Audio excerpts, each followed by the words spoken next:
everyone. I'm Brandon Carson, and I'm the founder of L&D Cares. And at L&D Cares, we know that your dedication to developing yourself, and we know that that often comes with lots of challenges. So for the last 5 years, by the way, this is our fifth year anniversary. We started in April of 2020, right as the pandemic was unfolding. But for over 5 years, we've been committed to providing no-cost mentoring, coaching, and resources to help our community not just survive, but truly thrive.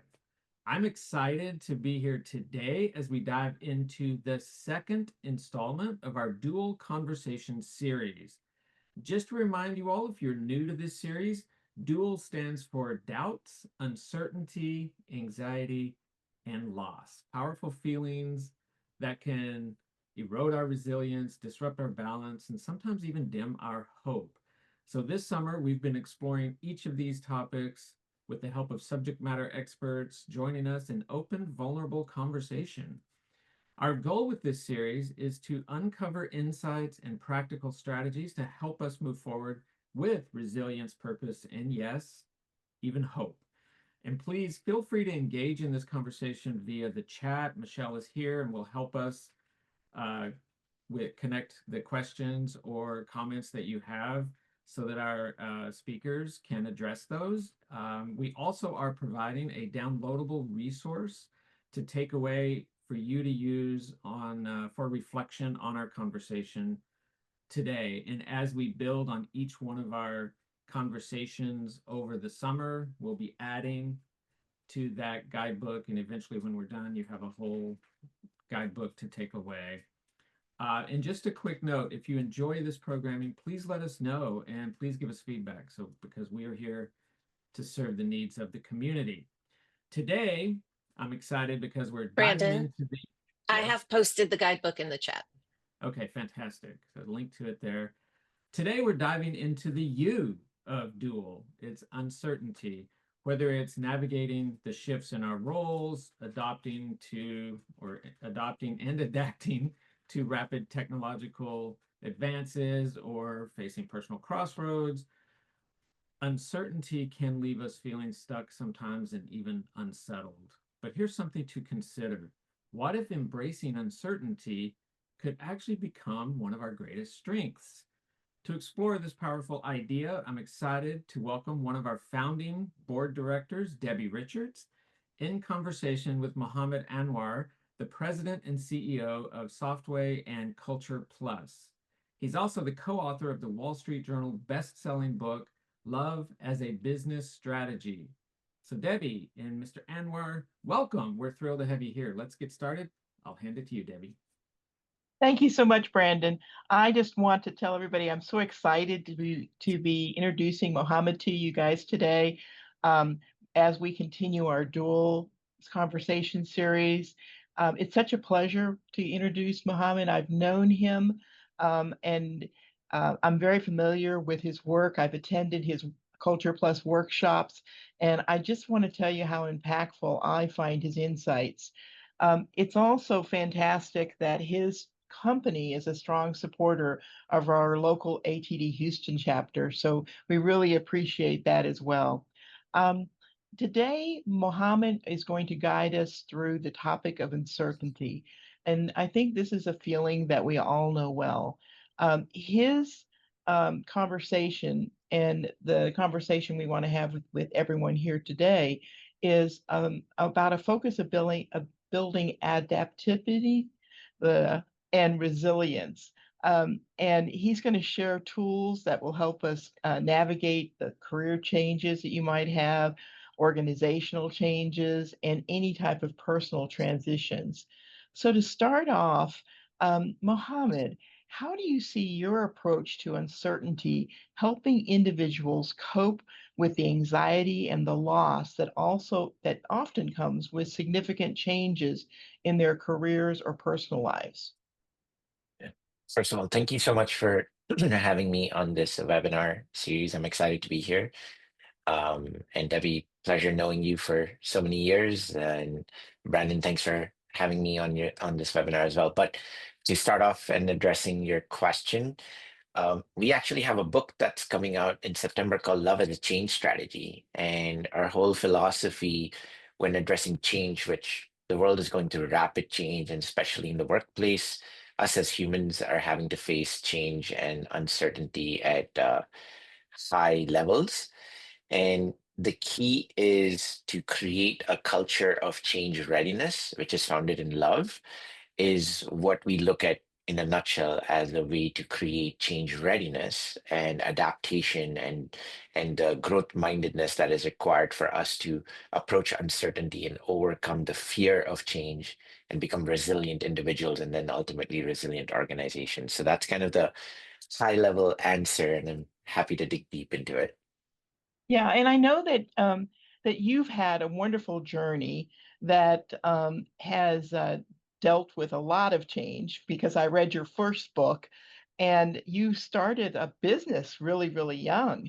Um, can you share how that shaped your view on the importance of self-awareness for leaders? Yeah, absolutely. So I started my business when I was 20 years old, and I'm still in college and pursuing my computer science degree, and I'm like, I know everything. I am like so good. Back in college, I had this ego and confidence of like, I could conquer the world.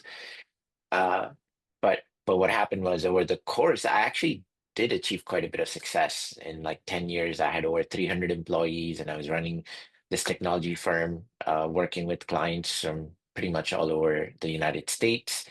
And I was living the American dream because I'm also an immigrant in this country. But then all of a sudden in 2015, 2016, I was on the verge of bankruptcy.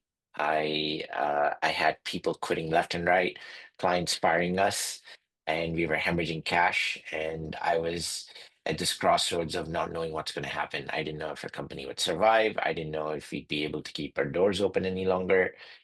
And then I had to go through layoffs. I had to lay off almost one third of our workforce, and I was definitely trying to figure out what am I going to do. And I had no plans, no ways of figuring this out. But through this experience, I had to have a really hard look at myself and look in the mirror and realize that I was actually the reason for all of this. My selfish attitude, my greedy behaviors, and how I had become power drunk over the successes that I had had is what actually caused this near bankruptcy. And in that moment, I had to go through the realization that I needed to change in order for the outcome of our business to change. And in that process, I happened to learn of the concept of culture of love by watching um, a miraculous comeback of a football game I was witnessing in the stadium for my alma mater at University of Houston. And in that moment, I realized that if I needed to create a high performing organization that is resilient and can deal with uncertainty and near collapse or bankruptcy, I needed to create the right culture within the organization. And that starts with me as the leader of the company. I had to set the right tone.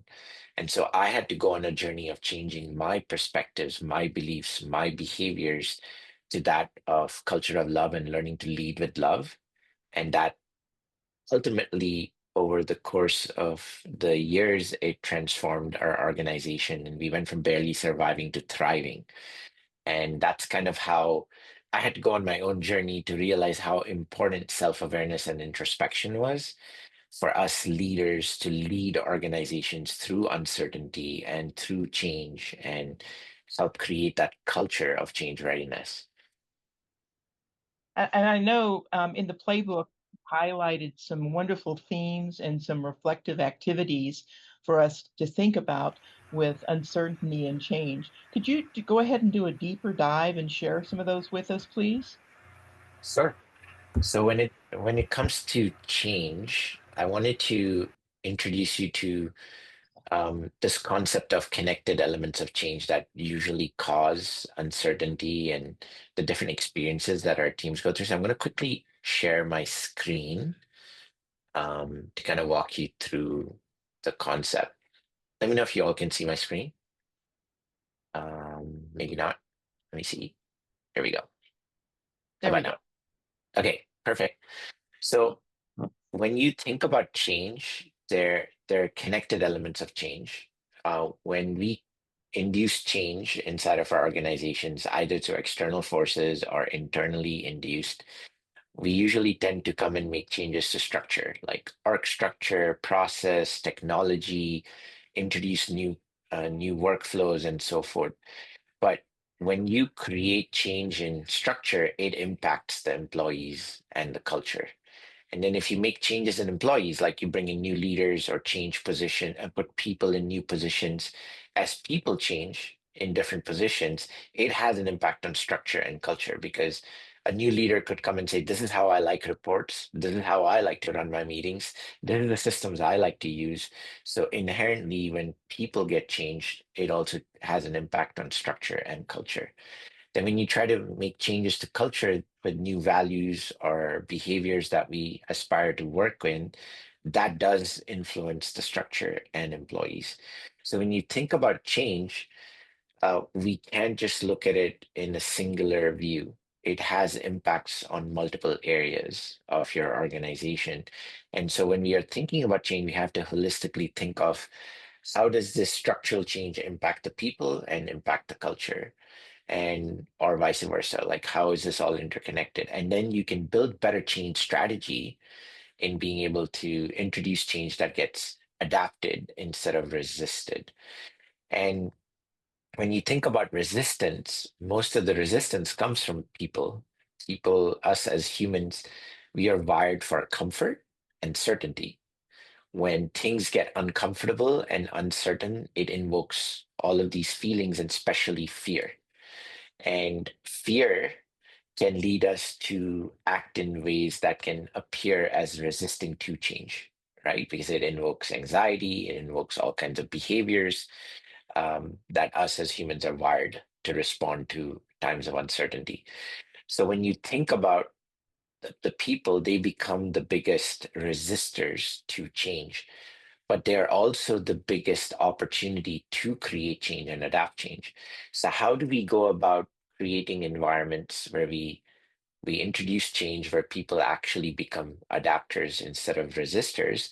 Comes down to the fact that us as humans, we are built with beliefs that are shaped by our experiences that show up in how we behave and act to produce results. So when we're introducing change, which usually means we have to change our behaviors or the way we act, if we don't address the beliefs that people may have that are shaped by experiences, whether it's their personal lived experiences or experiences of the workplace, we can't really create environments of adaptation. So, for example, if I've tried to roll out a timesheet software that is not user friendly and people don't use the timesheet software, and I try to think, okay, you know what, let's just change to another software platform and maybe more people will log their time, and still people don't end up logging their time, right? So whenever you try to come and create new tools or new systems to say, okay, this should solve the problem, let's just use a new platform for logging time, people may have beliefs saying, oh yeah, we did that last time and it didn't work, so I don't see reasons why it's going to work right now. And the last time I did that, it caused a lot of disruption. It caused a lot of discomfort. So I'm not looking forward to it. I don't want to see this change. I don't want to see a new platform. So ultimately, it's beliefs that create that resistance. So when we come up with changes inside of the organization as a leader, we have to think about how do we create experiences to change the beliefs of the people in the organization so they may adapt to these changes more openly and without resistance. So that's kind of like the foundational element of thinking about how to consider people in times of change. And so we use this to then ultimately inform our principles that help us diagnose what is the resistance that is being curated by which beliefs. And we use these principles to understand the beliefs that are causing the resistance of embrace discomfort, prioritize relationships, and practice empathetic curiosity, which then helps us understand why do people have the resistance to this change. And what is it that's causing this anxiety or discomfort? Once we do that, then we need to come in and create new experiences that can change those beliefs. And this is where we think about training in a different way. How do we experiment? How do we create experiences versus just training? How do we wield their influence with your change network or us with formal powers of authority? And then how do we create experiences that are effective instead of just being efficient? And these are like the 6 principles that we use to guide change and create environments of change readiness inside of the organizations. Mohammed, there's a question from the chat. I thought might be appropriate for you to just take a moment and answer. How do outside the company influences impact change in those collective elements that you shared, the triangle? These Mhm, influences seem like they all impact the 3 areas that you're discussing. mhm. Yeah, totally. So let me actually go back. Oops, I need to go back to that slide. Sorry, here we go. Great question. So, for example, we can think of certain external changes that might be forced upon us by industry trends or government policies or regulations, right? So, if there's a change in that environment, like, say, for example, tariffs are being introduced that might affect your organization.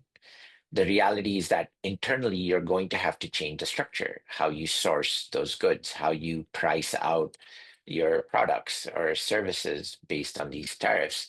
And that creates inevitable change in the structure of how you operate.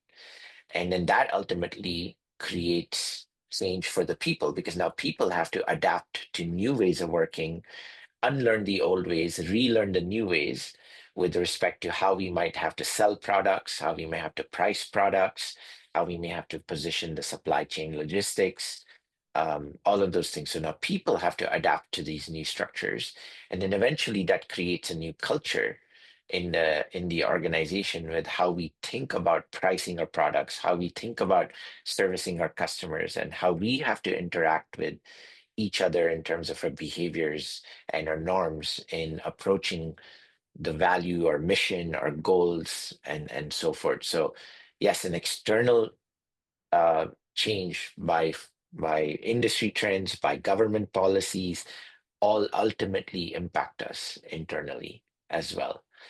So that's how I see all of it being connected. Thank you. Mhm. Yes. Any other questions? I don't see anything now, but I'll just let everybody know if you've got a question, go ahead and put it in the chat, and we'll make sure that we get it to Mohammed.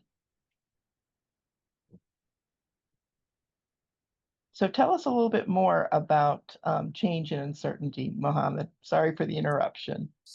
Yeah, no worries. I mean, the other thing that we've learned along the way of working with our clients and within our own organizations is that many of us want change, but don't want to change.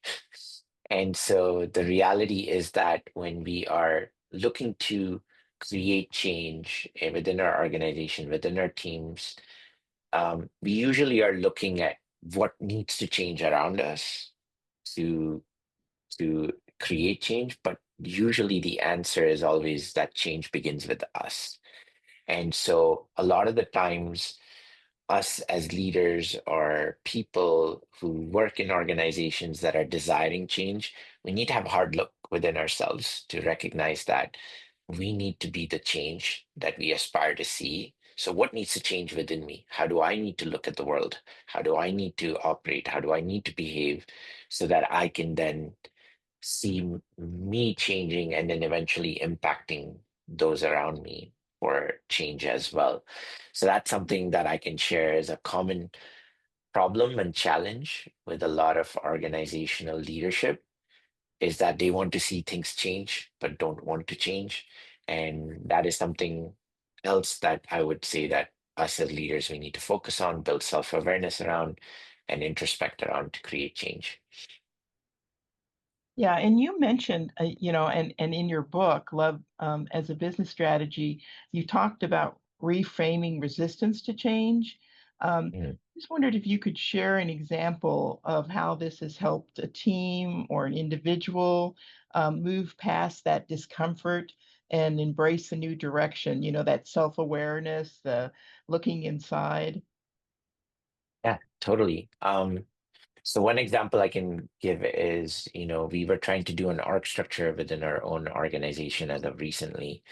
And I've had team members that are in our organization for 10 plus years. Some of the people have been there since the founding of the company, 22 years, and so forth. So as we were going through this org structure change, there are going to be positions that would have to be created, and people assume these new positions that were quite different from how they had been used to. So, for example, I've had some veterans who've been in the company for 19 years, 22 years, and what they had experienced and benefited from being early on in the company was that they're very, very high level positions because of their tenure in the company. But as our company was transforming and becoming a different type of organization in the age of AI, in the age of the current workforce and so forth, I saw that there was a lot of value in these people and their strengths to be in different positions that wasn't probably perceived as a high level position, but more from an individual contributor lens. And so, in their perspective, it was like a demotion, going from being a leader in the company with a very prestigious title to doing more work that could be seen as just consulting and actual technology type work and so forth. And so I faced a lot of resistance Mm. with my coworkers who I have long-standing relationships with over the course of 20 years, and they were very, very upset with this change in their positions from what was perceived as a VP position to an individual contributor position. And in my mind, I'm like, I don't, I was scared to address them. I was uncomfortable in having honest conversations with my coworkers on why this change was being introduced and what the purpose was. In my mind, I had all of the rationality to why these people needed to be in different positions, but it created a lot of backlash. It created a lot of resistance, a lot of challenges for me to get this org structure to be adapted. But all it turned out was I really needed to just sit down and embrace the discomfort and have honest conversations with these team members. And what I realized was that it wasn't that they were resistant to the change, they completely understood why this change needed to happen and why they were best suited for this new position. It was just that they felt unheard, they did not feel considered, they did not feel like I honored their past, I honored their legacy, and they were grieving the loss of what they used to have to what now they were being asked to do. And once I took the time to do what was effective, which was actually sit down and have one on ones and spend multiple one on ones with them to appreciate where they were coming from, what they were grieving, what they felt, and all of the above, is when they actually embraced the new position and adapted to this new role and position within the organization. And many a times, us as leaders, in that case, I had a successful outcome. But many times in organizations, leaders avoid that hard work. They avoid the discomfort of having honest conversations. Many a times they'll just email and say, here's your new title, new position, here's your new job description, good luck. And they think that's the efficient way to do it. But really, what it is us as humans, we hate the fact of discomfort, and going and having honest conversations with our teammates and empathetic conversations to help them realize why we are making this change for them, why we're changing their position, and so forth.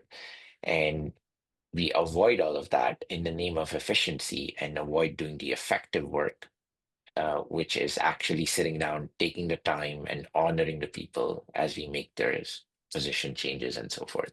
So that's an example of how love as a strategy comes into play with looking at change from a people first lens. And how do you consider the humans as you make change strategies and change decisions? Yeah, but I think that really resonates with our audience. There was a couple of comments that I just want to share with you. One is someone said, I find resistance to be harsh. I think folks are not informed or aware of the change, and it's not a resistance, but lack of knowing how they fit to that change and the expectation of them, aka they're not sure how to value the change as it relates to the roles and maximize it. And then there was another comment, or avoid because they feel like they need to have all the answers and don't bring people along. So I think our audience um, is um, really in tune with what you're saying. But I want to switch just a second because um, in your one of your key themes that you've talked about in the workbook is AI for humanity, and I know that Mhm. most people are feeling really uncertain about AI and the impact on jobs. And Michelle shared that with AI, there's a lot of resistance and sabotage because bringing in AI, it's management through fear and not understanding and empathy, which can lead to poor change management. And so I'd like to ask you, how can AI actually help us focus on the human parts of our work, especially when things are changing so rapidly?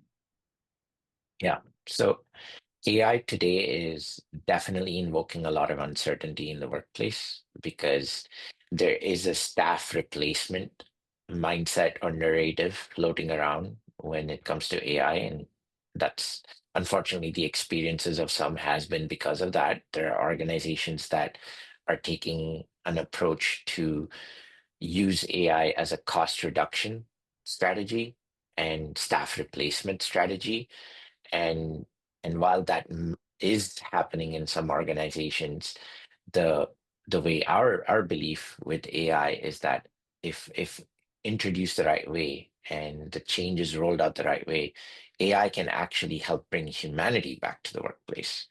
Because today, if you think about the workplace, us as humans, for most part, have become very transactional in the sense we are doing such mundane tasks in the name of efficiency, just checking emails, filling reports, using the software, doing just repeatable tasks again and again and again, because we have been wired in the workplace to do so much of this workload in the background that we have forgotten how to have one-on-ones, how to build relationships, how to do coaching, how to have better collaboration, how to get through conflict together as humans. Because and our best excuse is I don't have time. Why don't we have time? Because I'm so busy doing this repeatable work that, to be honest, with AI, it can be replaced with AI. So a lot of the work that we find ourselves busy, the busy work that we keep doing, to be honest, can be leveraged with AI to get that done. And then what that does is it allows us as humans to bring the value of us being human and do the things that are needed, which is let's go do collaboration together. Let's go co-create together. Let's make sure we're doing the coaching and mentoring that us leaders need to do to build the capacities of our team members, right? And today we don't find ourselves having time. And that's become our new comfort, which is busyness is the new comfort for us. So we're like, we're too busy. So I Mhm. don't have time to coach. I don't have time to mentor. I don't have time to train because I'm just busy. I have so many emails I gotta go to so many meetings where all we're doing is looking at reports which could have been sent over an email, right? So we're doing all the like transactional type work that we forgot how to be relational. And I believe that if we actually institute AI the right way inside of the organizations, we can start being more human again and start bringing our humanity to the workplace because we'll actually have time freed up to do the things that we are wired to do. And so we have this whole approach called the humane first approach to AI, and it begins with making sure even our change decisions are from a people first lens. Today, traditionally, transformations are tech first, people second. So leaders sitting in your boardrooms will make decisions what makes sense on paper from finances, right? Like an M&A or a technology integration or a digital transformation. And on paper, it looks wonderful, which is like, if we do this, we can be worth so much and our shareholder value will go up by this value and so forth. And then they just hand over the change to a change management expert and say, now go manage the change, go make this happen. And sure enough, 70% of change initiatives don't even realize the outcomes that were initially planned in the boardroom because they don't consider people first. They consider the other mechanics first. And so then they hand over the responsibility to change management professionals and say, make this happen. Where we should be beginning to work on this is even thinking about change to begin with, the strategy for change to begin with from a people first approach. And if we bring that to the equation, then you have higher chances of adoption and higher chances of success with rolling out change. So with AI as well, if you come with the mindset of tech first, people second, then you will likely create a lot of uncertainty, create a lot of fear, and people are going to resist out of fear to adopt to the change. And from the leader's lens, it seems resistance, right? Even if the people are more truly trying to understand and appreciate the change, from the perspective of leaders, like, why are they resisting? Why can't they just do this? That's how it feels. And so the key is if we consider people in the change strategy itself, then managing the change is less, unfruitful.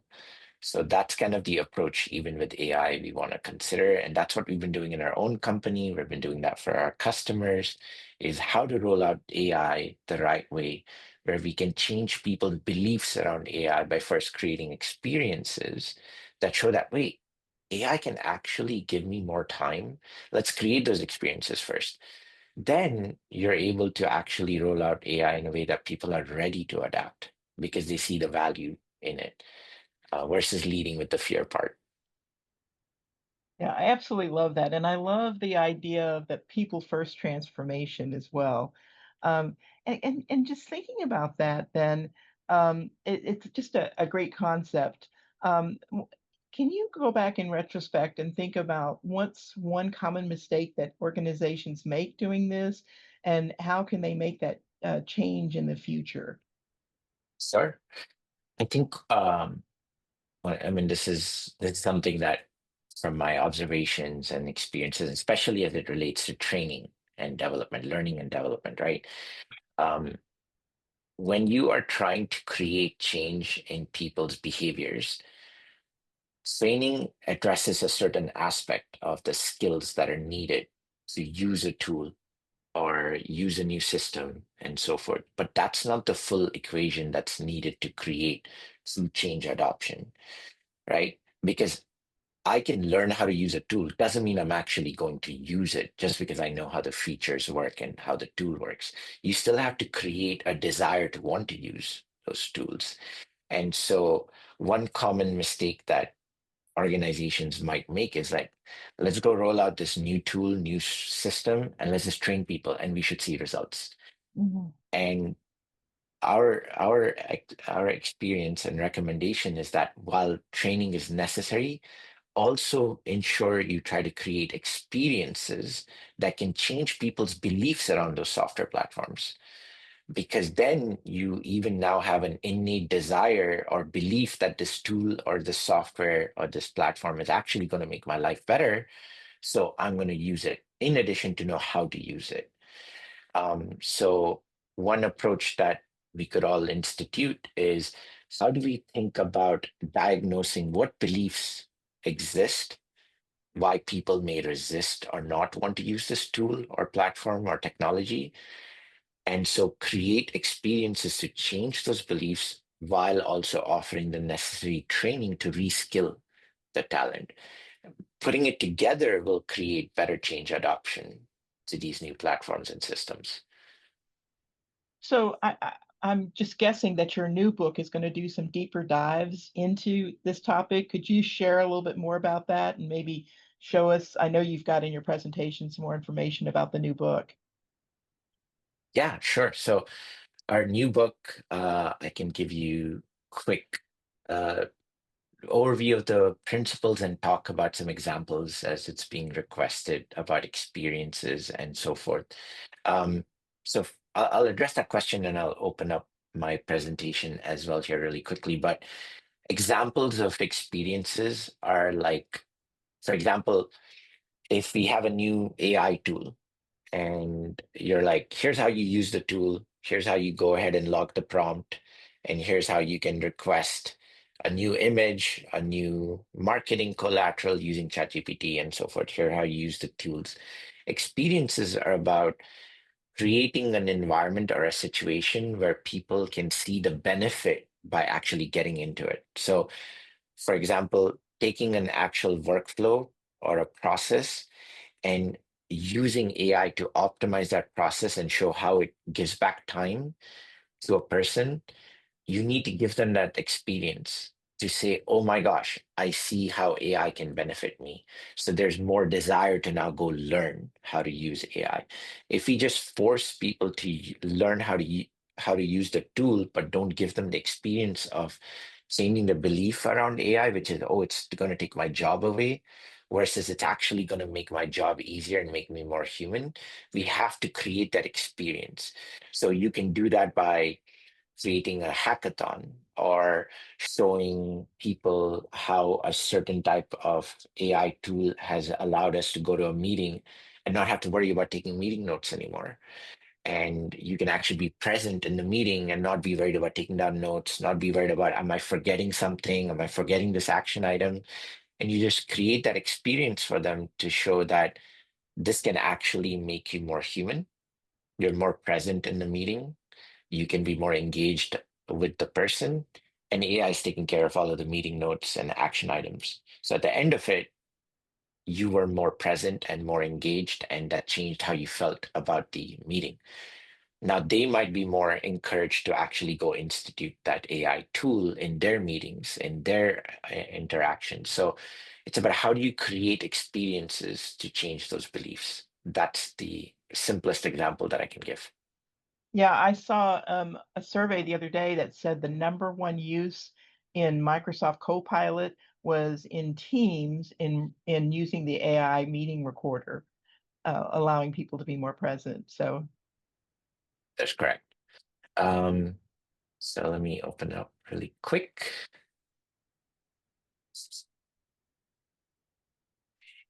I'll go through each of the principle so that way everybody has more context to how to use it. Okay, so as I introduce the 6 principles of change, so the first step is the first 3 are to diagnose resistance by uncovering beliefs. So going to the first one. So the first one is embrace discomfort. The reality is that change creates discomfort, which could be also parallel to uncertainty, right? Uncertainty creates discomfort for people. They feel very out of place, we feel very uncomfortable, and change naturally does that. So what we say is that the first principle to guide people to think about this is rather than avoiding or minimizing this discomfort, we need, as effective change leaders, acknowledge and create space to address it constructively. So embrace the discomfort about having the conversations about this change. And they may be uncomfortable, address it.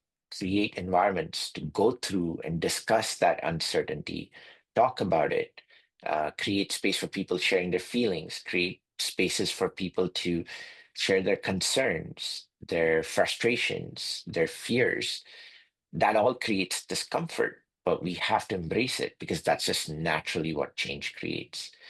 And then this and to also add to that is comfort is the enemy of change. So we have to figure out how to embrace it. And love is the antidote because love creates the safe environments for us to face the uncertainty together, embrace the discomfort together. And we can actually embrace change when we are willing to get uncomfortable with change. And then the second principle is prioritize relationships. So because we become such a transactional workplace type environment, that in the focus of tasks and deliverables, successful change requires maintaining and strengthening relationships. We cannot really truly adapt to change if we don't have strong relationships. And this principle helps us realize that change happens through people. So relationships are key, and change happens at the speed of trust. So if there is no trust in your organizations, you will find more uncertainty and more fear of change.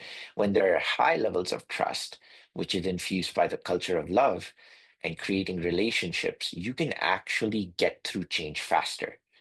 And so trust is paramount for change, and that happens by prioritizing relationships. The third one is practicing empathetic curiosity. This basically involves requiring us to suspend our own judgment and seeking to truly understand different perspectives on the change, right? And it requires leaders to be vulnerable and open to adjusting their approach based on what they learn.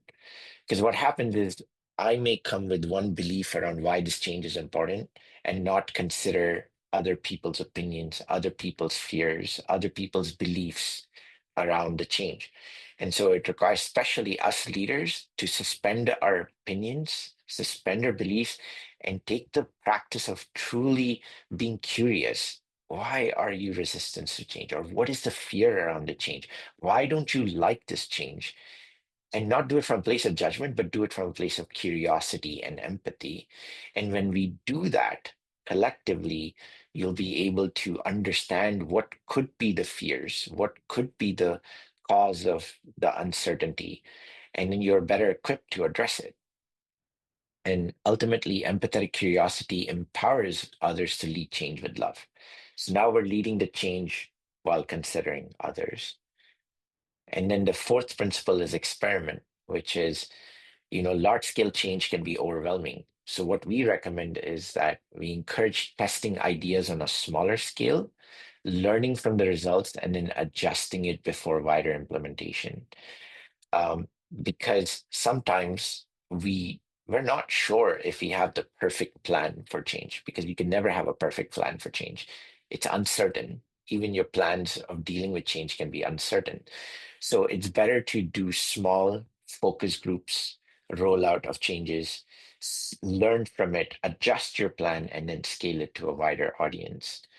And ultimately, beliefs are changed by experience, and love provides safety to experiment. So when you do small experiments, you're also changing the beliefs of that group. Once that focus group, has newfound beliefs that, oh my gosh, this change is actually good for me, they can become really good advocates for others in times of change. So when you're scaling it, they can be the voice that goes and shares, hey, that change actually, I tried it, it was really good. You should try this software, or you should try this platform, or you should embrace this change. The next one is wield your influence. And so successful change requires mobilizing support through appropriate channels of influence. And so this principle focuses on identifying and leveraging formal and informal influence networks. So it's not just about people with formal authority, but people with reference in the floor level, in the audiences, and leveraging their influence as well to create change.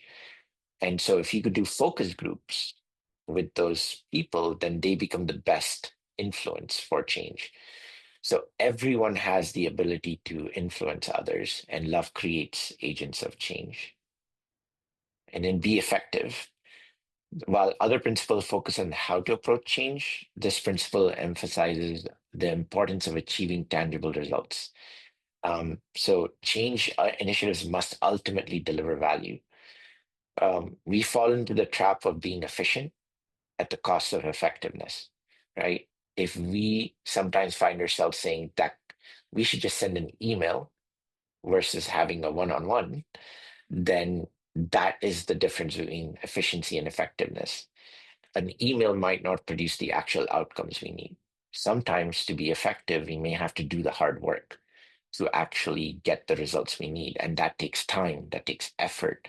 So we need to learn to recognize how do we need to be effective versus just efficient. And so it's not just about doing the right things right, but doing the right things. That's what's going to get us to be effective, and love fuels effective change. So this is how all of these 6 principles of change allow us to create environments where we can build better change strategies, have the skills to lead change, create environments of change readiness so that we can create a resilient environments that can get through uncertainty and change. So these principles are designed to help us through change. And another thing I can quickly share with you is that when you think about change, a lot of the times we think about process and going linear. And what these principles allow us to do is that these are actual principles and not processes that allow us to know how to behave, how to make decisions, and how to operate in times of uncertainty, because you're never going to have fully defined processes for all changes. So rather giving, instead of processes, give them guardrails and operating principles that help you know how to operate in times of uncertainty, gets you through that uncertainty faster. Oh, that's fantastic. I mean, you've given us a lot of food for thought, Mohammed. What I would like to, I know we're coming up on time, and I would like to have a call to action or a concrete step for our audience. What's one thing that they can start today or tomorrow to begin building more resilient cultures in their organization, even if they're not in a top leadership position? What would you give them? What advice would you give them? I would say the best advice is to start, um, building self-awareness of yourself and how you might be showing up in and around your teammates, whether you're in a position of leadership and or not. And the more we have self-awareness of how we show up with our behaviors can create the right environment to become resilient. And the way that I define self-awareness is it's essentially a gap that is between how I think I'm coming across versus how others are actually experiencing me. So if that gap is large, that means I lack self awareness. If the gap is smaller, that means I'm becoming more self aware. And unfortunately, us as humans, we have cognitive dissonance and we usually think we're better than we are. And so having the practice of introspection and gaining feedback allows us to reduce that gap. So we might become more influential and have authentic influence with others. And when you do that, you create better trust, better bonds, better resilience, better collaboration, better communication, and that can make us more resilient as a team, as an organization, and create those cultures.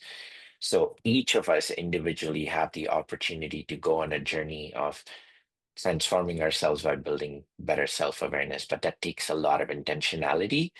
And I would say that is the foundation for all of this to come true. It starts with us willing to go on the change journey to become more self-aware as humans and leaders. That's that's great advice, Mohammed. I'm going to try to take that to heart myself and see how I can do in my journey of self-awareness, and I hope everyone else will as well. So the time has flown by.